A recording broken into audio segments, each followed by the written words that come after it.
guess the teachers benefit most when the students benefit most. So access to appropriate interventions for the cohort that you have before you as a teaching team is the easiest way for teachers to benefit.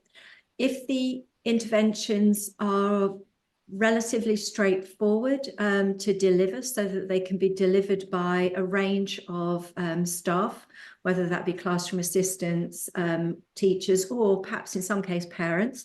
If they have that simplicity about them, it saves teacher workload time, and teachers benefit if the students enjoy the interventions, so that the students are very aware that they are doing something purposeful, that while they're doing it, it's engaging for them, and confidence for the students is key. So if the interventions can provide those things, it makes it easy and successful for a teacher to work with the interventions. And what type of materials should be included in interventions to make them as accessible as possible? So for me, this project has been a joy to work on as an author, because it's allowed me to write the kinds of interventions that I think I would have benefited from having access to while I was working in school. The interventions follow a very simple pattern. The content is not necessarily simple in terms of what it's going to do for the students, but the method of approach is very straightforward.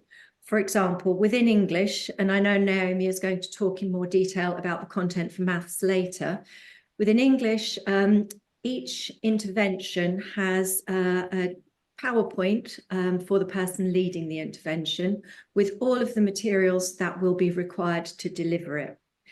The students have access to a worksheet and a text because it's a reading intervention. Within the PowerPoint, there are very short videos that support points of learning. For example, to teach children how to scan to find answers. If the intervention is being delivered by someone who might not necessarily know those strategies, these little videos of 2 minutes long provide an update on those skills. The very interactive method of learning, the students are expected to be actively engaged rather than sitting and listening. And at the end, there are a series of progress tests so that teachers and students can recognise what has been learned and what the next steps might be following those. Within the interventions, there is also a good body of material so that if students need to repeat practice skills, they have access to variety and repetition. So that's kind of the way the Shine interventions are structured. And as I say, as a deliverer of interventions and having to organise it on behalf of teams, the simplicity of how it can be used is a real bonus.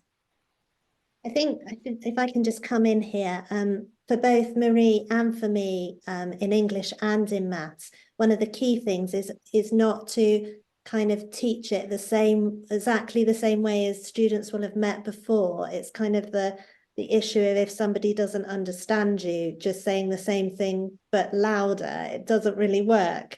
So we've worked really carefully to make sure that we do things slightly differently, slightly slower, so that they're simple in from a student perspective, but not from a design perspective.